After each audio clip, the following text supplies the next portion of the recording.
Your thesis is finally finished. Now comes the last hurdle. You have to defeat it in a colloquium.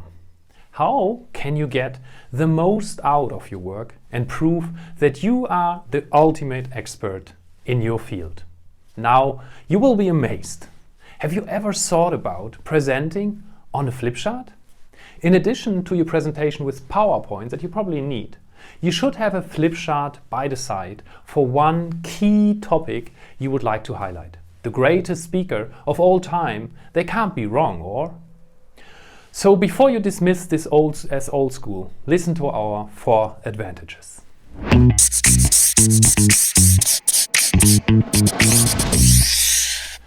You are outstanding. Anyone can use PowerPoint, really. Presenting on a flip chart, on the other hand, immediately underlines that you feel confident with your topic.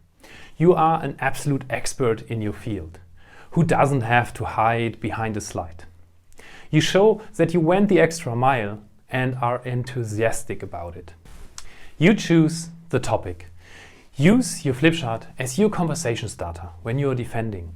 The bullet points on your last flip chart can unconsciously direct the focus point of your audience to your favorite topic that you would like to get asked about. You inspire your audience. Studies show that a flip chart can capture listeners' attention better than digital presentation on boring PowerPoint. If you develop something live in front of your professor or your audience, so to speak, you already have the sympathy and credibility on your side.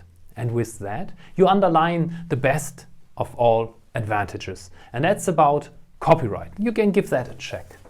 One of the most important things the audience you probably want to know is, have you actually written this yourself?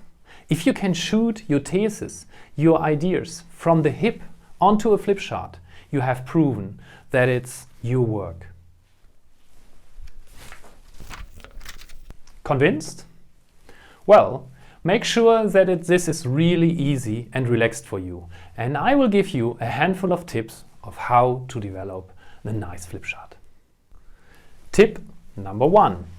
Develop your flip chart presentation on a piece of A4 paper so that you know what and which content is where on your piece of A4, which has the same format as a flip chart. Here I see which information is where, so I draft it before I sketch it on the flip chart. A pleasant side effect is that writing by hand stimulates other brain cells than typing on the computer.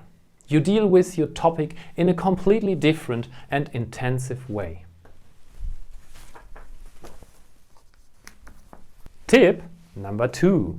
Choose a simple design that fits the topic and make sure that all the following pages look the same. Stick to a professional, sober template. You may even be able to use the university CI as your guide. So prepare your templates beforehand. Tip number 3. How do I write freely on a flip chart? There is a simple trick to writing freely on a flip chart, which is good preparation. Pencil in the text beforehand on your flip chart at home.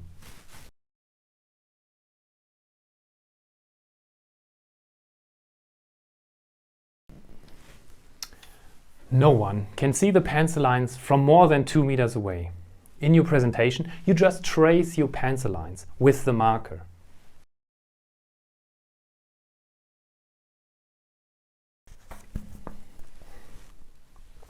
Use little text. Only record key words or arguments on your flip chart. A maximum of 5 per flip chart page.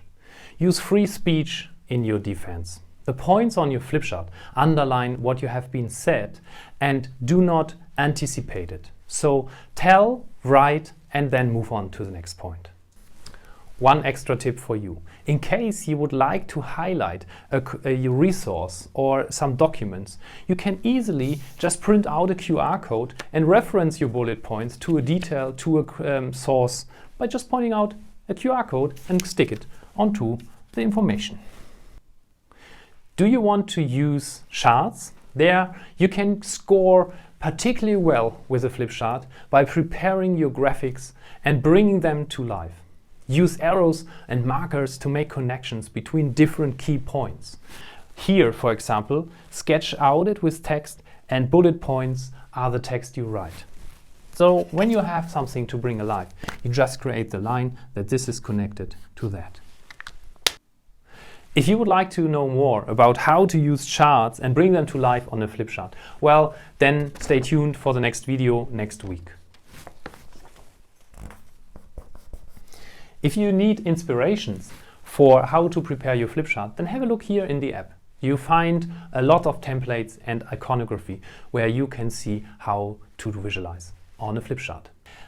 Last but absolutely not least, I think is the most important point, is practice, practice, practice. No matter whether you use PowerPoint or flip chart or probably both, well, practice creates masters. Make the flip chart your partner. Practice your presentation as often as possible and in front of as many different people as possible. It doesn't matter whether they know the subject or not. Let them ask questions and try to answer them here freely on a flip chart. This gives you the extra portion of security for your presentation. I wish you every success for your colloquium. I wish you all the best and see you next week. Bye.